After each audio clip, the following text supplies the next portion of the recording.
back to Reading Destination. I'm so glad you came back for our story today. Now, as you know, we started a chapter book, and it's called The Mouse and the Motorcycle by Beverly Cleary.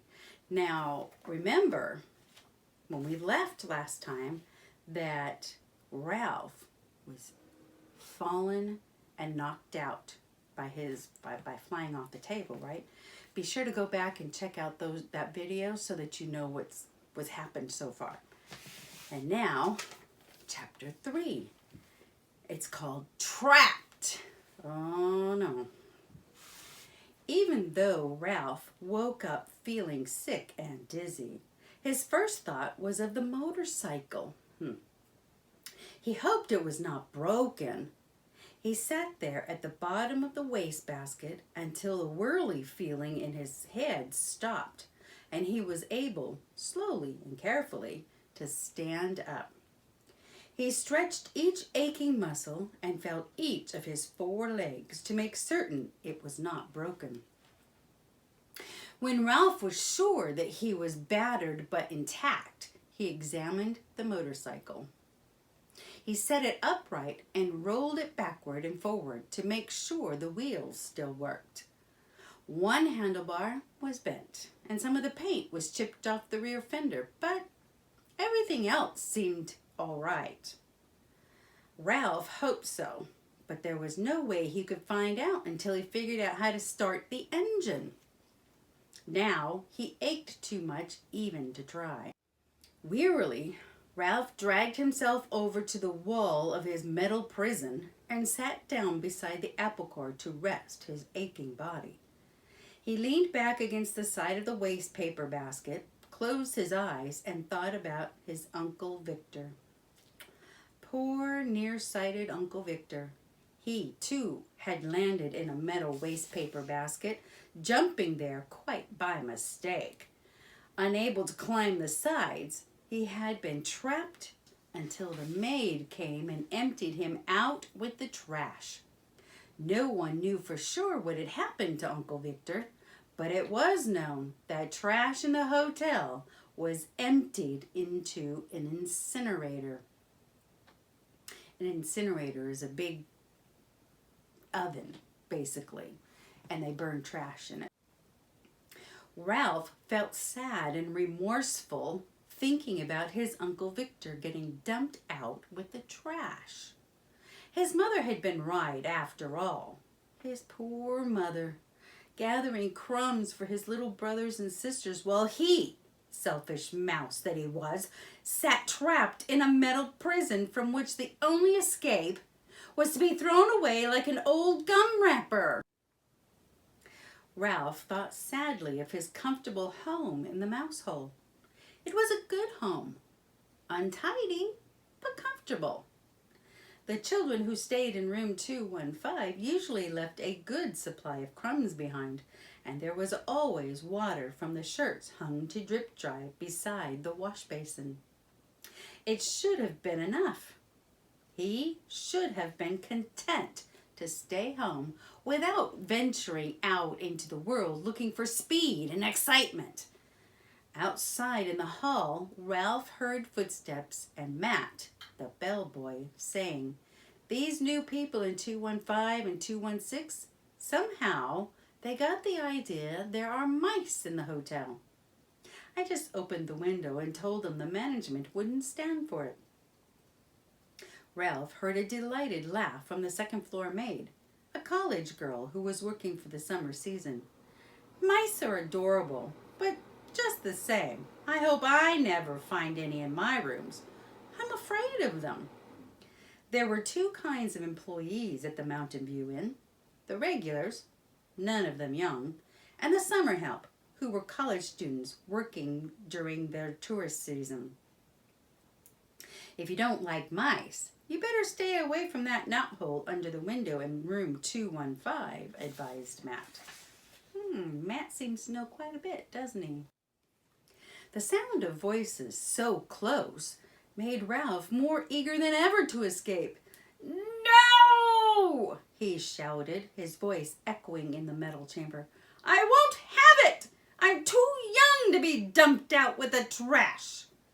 In spite of his aches, he jumped to his feet, ran across the wastebasket floor, and leaped against the wall, only to fall back in a sorry heap. He rose, backed off, and tried again. There he was on the floor of the wastebasket a second time. It was useless. Utterly useless. He did not have the strength to tip over the wastebasket. Ralph was not a mouse to give up easily. He considered his problem a moment before he rolled the motorcycle over to the wall of the wastebasket.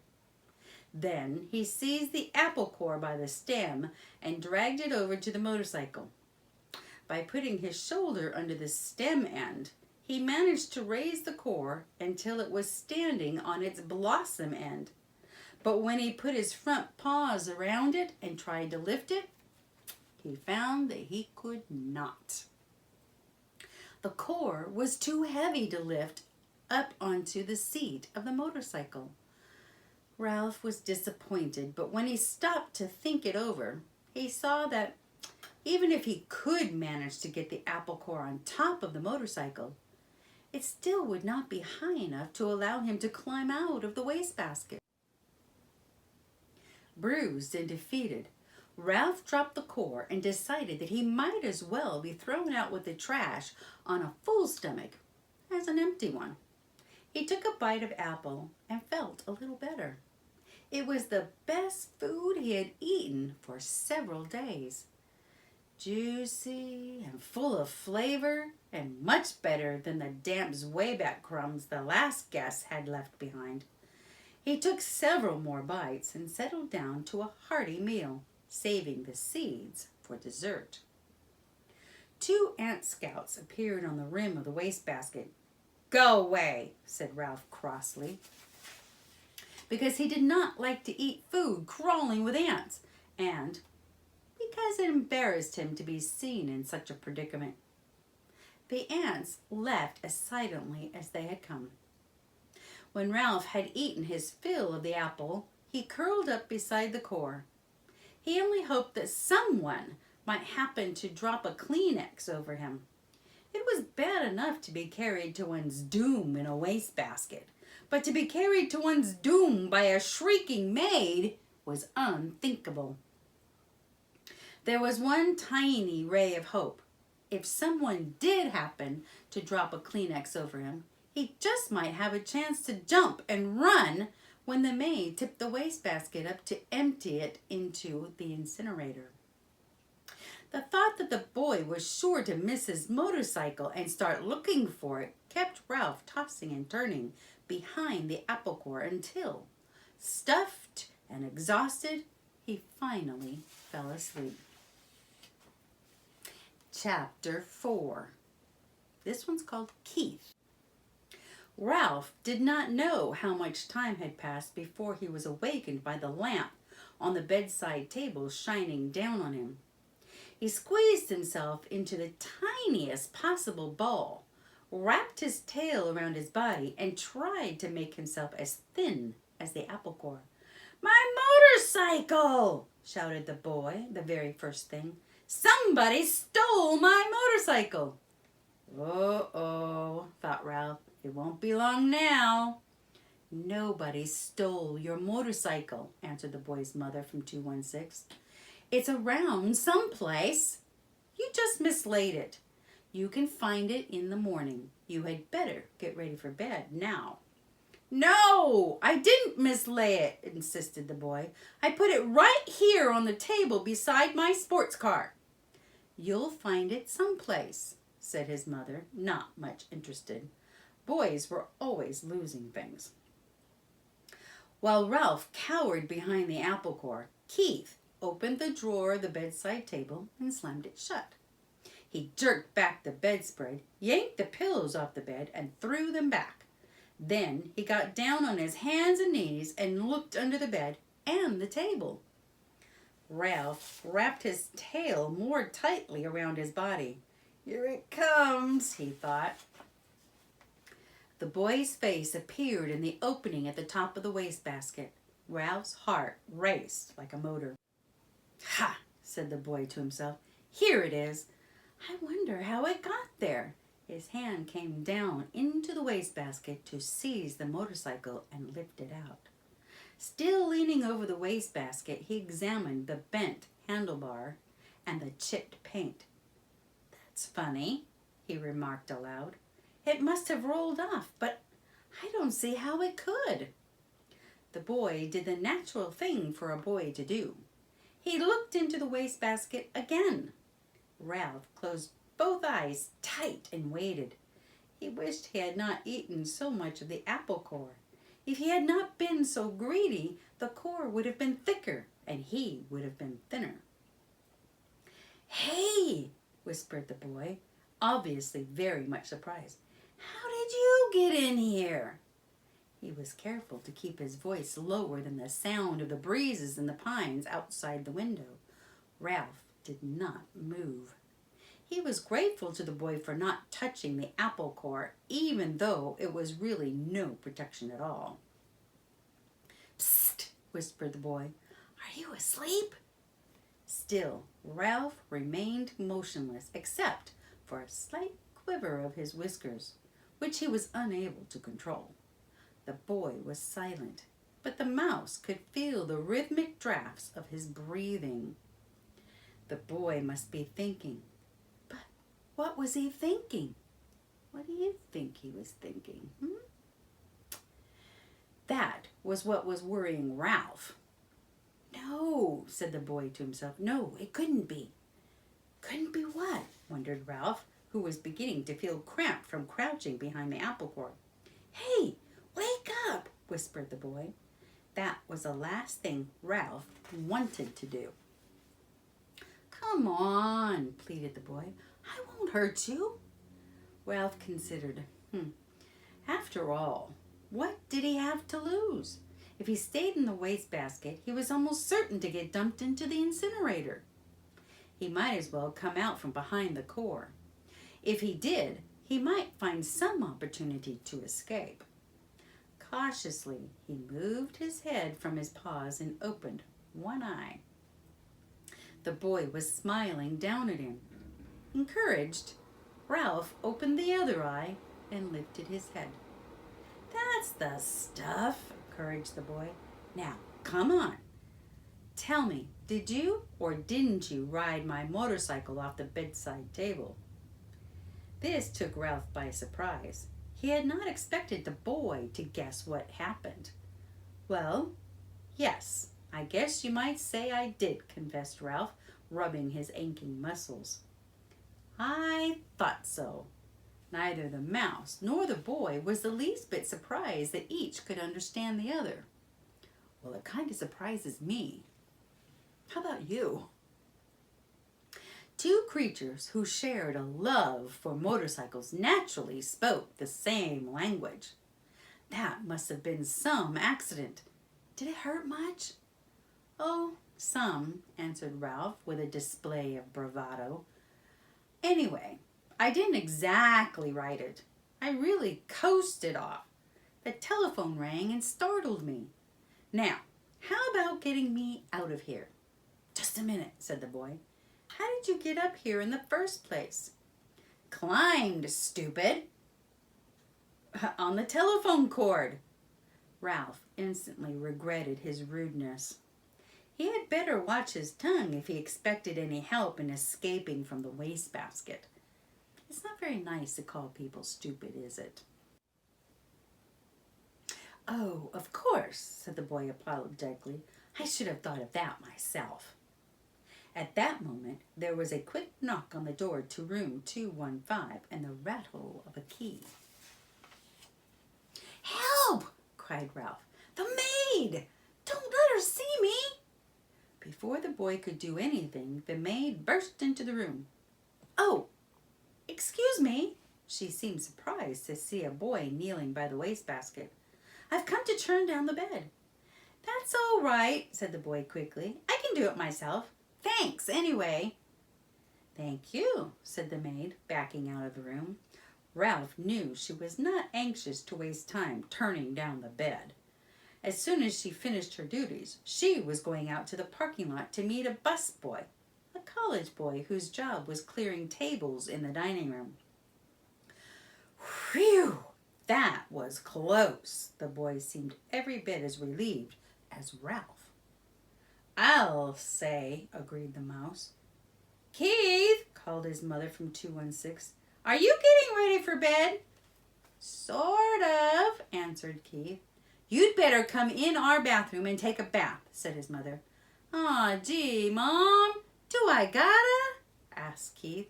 Yes, you do, said his father. And don't forget to brush your teeth, said his mother. I won't, promised Keith. Then he whispered to Ralph, you just lie low. I'll hurry and take a bath and get into bed and turn out the light. And after Mom comes and kisses me goodnight, we can talk some more. Lie low indeed. Ralph was indignant. He couldn't lie much lower if he wanted to, and he certainly did not want to sit around waiting to talk. He wanted to get out of that wastebasket. Once he was out, he would see about talking, but not before. Ralph could hear the boys splashing in 216's bathtub and then hastily brushing his teeth in 215's wash basin. After this, there was the sound of a suitcase being opened and clothes dropped on the floor.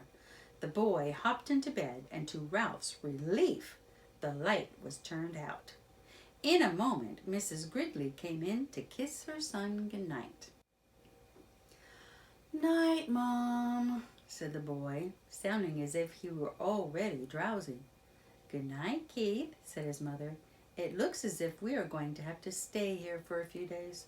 Your father refuses to budge. That's okay, muttered Keith, giving the impression he was almost asleep. Good boy, said his mother. You're a good sport. Good night, son, said the boy's father from the doorway between the two rooms. Keith did not answer.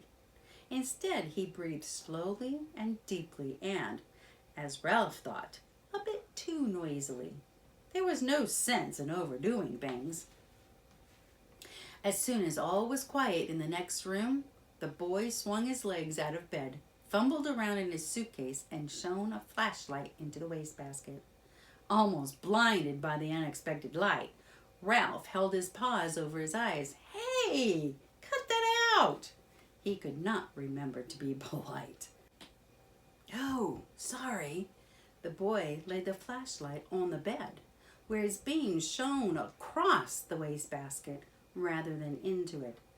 That's better, said Ralph. Now, how about getting me out of here? As an afterthought, he added, please? The boy ignored the mouse's request. How would you like to ride my motorcycle? He asked. Ralph's heart skipped a beat like a motor missing on one cylinder. The mouse-sized motorcycle really would run after all. And there was one thing certain. Since the motorcycle really would run, the boy could not expect him to ride around the bottom of a wastebasket. Sure, Ralph tried to sound calm. The important thing was to get out of this prison. He braced himself, dreading the touch of the boy's hand on his fur. To Ralph's surprise, the boy did not reach in and grab him. Instead, he slowly and gently tipped the wastebasket on its side, permitting Ralph to walk to freedom with pride and dignity. Thanks, said Ralph, genuinely grateful for this consideration. I believe you're okay. Sure I'm okay, said the boy, setting his motorcycle down beside Ralph. Did you think I wasn't? You never can tell. Ralph put his paw on the handlebar of the motorcycle. It's a real beauty, even with a bent handlebar. I'm sure sorry about that. Forget it, said the boy reassuringly. It won't hurt much. The motorcycle will still run. Ralph threw his leg over the motorcycle and settled himself comfortably in the seat. Perfect. Just perfect. The boy was obviously delighted that his motorcycle was just right for a mouse. Ralph could not have agreed more heartily. It was perfect, except for one thing. He did not know how to start it. "Well, go on," said the boy. "Ride it." Ralph was ashamed to confess his ignorance. "I don't know how to start it," he admitted. "It's the first motorcycle I've ever had a chance to ride." "You have to make a noise," the boy explained matter-of-factly. "These cars don't go unless you make a noise." The answer was so obvious, Ralph was disgusted with himself for not knowing without asking. He grasped the hand grips and, fearful lest his noise be too squeaky, managed a Sure enough, the motorcycle moved. It really and truly moved across the threadbare carpet. Ralph was so excited that he promptly forgot to make the noise. The motorcycle stopped. Ralph started it again. This time he remembered to keep on making the noise. He sped off into a square of moonlight on the carpet and found a good threadbare spot without any bumps. "Look out for your tail," said the boy. "Don't let it get caught in the spokes."